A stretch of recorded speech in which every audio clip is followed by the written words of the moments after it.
So if you have a Troy-bilt 2-cycle Weedeater that won't start, and you've already checked for the spark on the spark plug, and make sure that you are getting spark, or just replace it. They're cheap enough to just go ahead and replace. And you've also made sure that the carburetor is sending gas into the intake, which a quick way to test that is to use some starting fluid. And you can take some of the starting fluid and you remove this cap.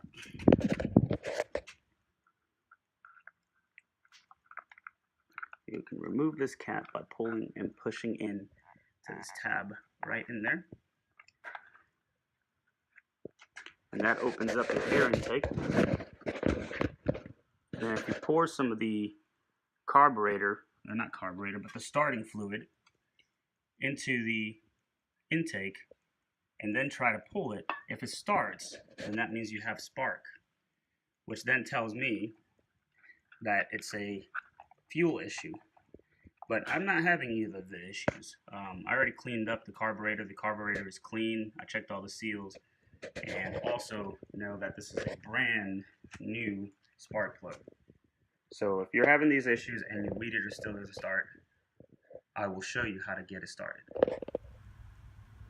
Alright, so first thing we're going to go ahead and do, since we already checked the carburetor and made sure that that was functioning, and we already know that the spark plug is working as well, and the first thing you're going to want to do is remove these screws to the back cover. There's one on that top right, there's one way in there, and then there's two right down in this area, and that right there by the jump start, and then there's one last one down here. And to remove those screws, you're going to use a T20 bit.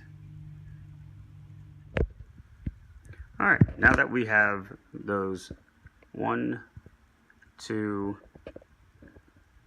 3, 4, 5 screws removed, which we use the T20 to remove it, we'll go ahead and slide the cover off.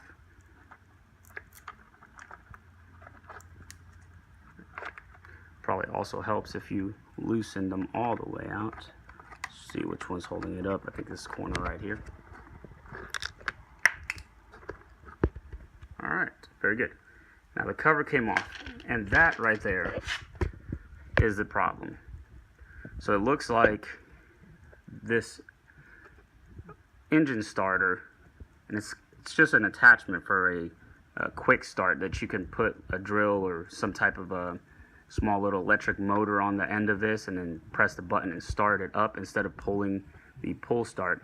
But what happened was, looks like that cracked right in here, and that covers up the inside of the combustion chamber, which that means that you're losing pressure through there. So there's not enough pressure buildup inside of the cylinder, so it won't even fire. So in order to repair that, so if it was just a bad seal, then I would just go ahead and replace the seal. But the problem is that that whole housing, the whole unit actually cracked. So I'm gonna have to purchase a new one of these and then go ahead and a new seal as well and put it on there. So luckily I had troubleshot this issue prior, and I'm shooting this video just to show you guys if anybody has any issues with a Troy-bilt 2-cycle Weedeater, or really any kind of 2-cycle engine that has a jump start kind of attachment on the back side of it. Well, if you're losing compression and you've already checked your spark plug, and you also checked your carburetor to make sure that all of them are working, to take a look at this piece, because there's a seal behind it which seals your cylinder. And if anything is leaking out from there, all your compression is leaking out, then you don't have compression inside of that cylinder, which allows the spark plug to fire when the air inside that cylinder gets compressed with the mixture of air and fuel mixture. So I went ahead and purchased a new one of these. This one was purchased on Sears Parts Direct, and actually shipped pretty quickly. Got it here in about 3 days, and So I'm gonna go ahead and slide this on there. First thing that you want to do is actually lubricate this seal so that it goes on there and it doesn't get dried and cracked or anything like that while you're installing it. So you can just literally use a little bit of engine oil or just any type of oil that you want and just put a little on that seal and then put it back on to that area. Put the cover back on there and then we're going to tighten it up. Alright, so now that we have the seal lubricated so that it doesn't dry or crack, anything like that, or get pinched while we're trying to put it on there, one thing that you want to focus on is the backside of this piece has two holes. You need to make sure that you align it so that it fits, so that one of the holes, it doesn't really matter which one, but you need to make sure that one of those holes actually slides into that crankshaft right there, that small piece that is right here protruding. So I think I aligned it pretty well so that I can get it to fit through in there and also onto the holes. There we go. So once you have it on, then just kind of seat it right there, push it down a little bit, and we'll go ahead and try to get that cover back on there. And actually, one important thing that you need to remember before you put the cover back on is that there's actually two different type of screws.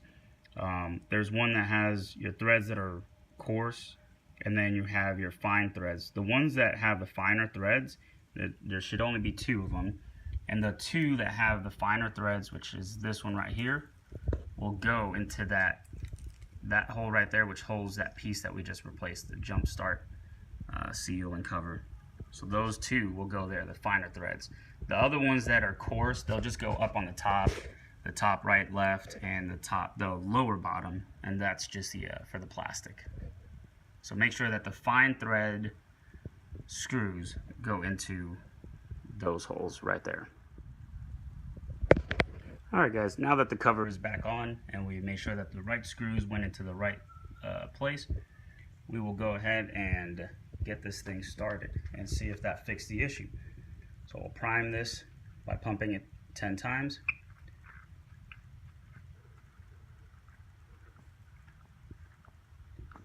So it is primed, and then we will flip the lever forward, and then we'll try to pull this engine and try to get it to start.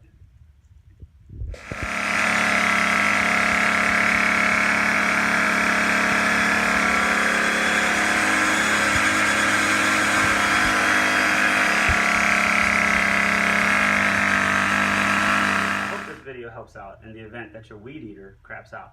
Please leave your comments or questions below, and I'll make sure to get back to you guys.